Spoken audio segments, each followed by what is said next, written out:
श्री कृष्ण कहते हैं, भगवत गीता में लिखा है और श्री कृष्ण अर्जुन से कह रहे हैं कि कोई भी अपने कर्म से भाग नहीं सकता।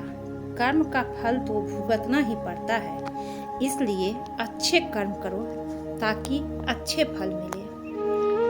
ज़्यादा खुश होने पर और ज़्यादा दुखी होने पर निर्णय नहीं लेना चाहिए, क्योंकि यह दोनों परिस्थितियाँ आपको सही निर्णय नहीं लेने देती है। जो होने वाला है वो होकर ही रहता है और जो नहीं होने वाला वो कभी नहीं होता। जो ऐसा मानते हैं उन्हें चिंता कभी नहीं सताती है। सही कर्म वो नहीं है जिसके परिणाम हमेशा सही हो, बल्कि सही कर्म वो है जिसका उद्देश्य कभी भी गलत ना हो।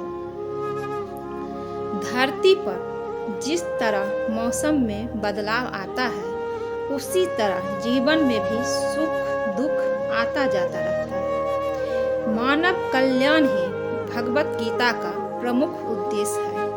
इसलिए मनुष्य को अपने कर्तव्यों का पालन करते समय मानव कल्याण को प्राथमिकता देनी चाहिए। जो व्यवहार आपको दूसरों से अपने लिए पसंद ना हो, ऐसा व्यवहार दूसरों के साथ भी ना करें। कृष्ण कहते हैं, हे पार्थ, तुम फल की चिंता मत करो, अपना जरूरी कर्म करते रहो, मैं फल जरूर दूंगा। तुम्हारे साथ जो हुआ वो अच्छा हुआ, जो हो रहा है वो भी अच्छा है और जो होगा वो भी अच्छा होगा।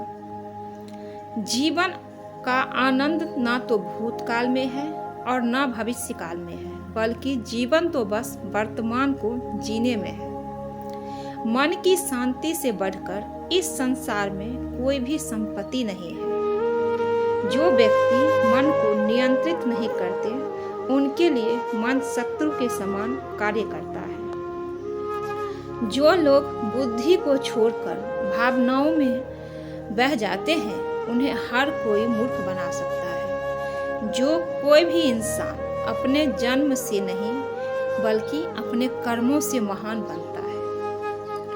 सदैव संदेह करने वाले व्यक्ति के लिए प्रसन्नता ना इस लोक में है और ना ही कहीं और है।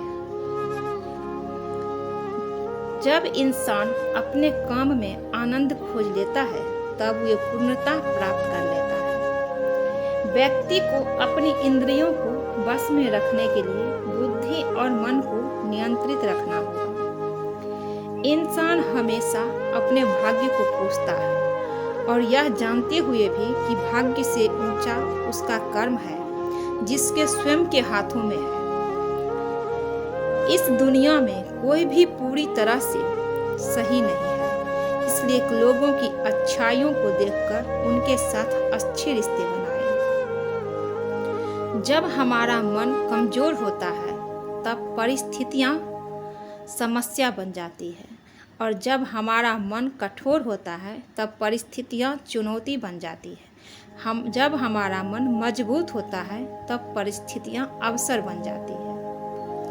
अगर आप अपनी गलतियों से कुछ सीखते हैं तो गलतियां सीढ़ियां बनती हैं, और अगर नहीं सीखते तो गलतियां सागर है। फैसला आपका है, चढ़ना है या डूबना है। जो जितना शांत होता है वो उतनी ही गहराई से अपनी बुद्धि का प्रयोग कर सकता है। निंदा से घबराकर अपने लक्ष्य को न छोड़े, क्योंकि लक्ष्य मिलते ही निंदा करने वालों की राय बदल जाती है।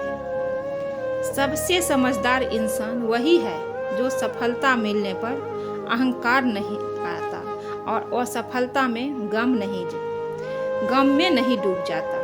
नकारात्मक विचारों पर का आना तय है, लेकिन वह आप पर निर्भर करता है कि आप उन्हें महत्व देते हैं या फिर अपने सकारात्मक विचारों पर भी ध्यान लगाए रहते हैं।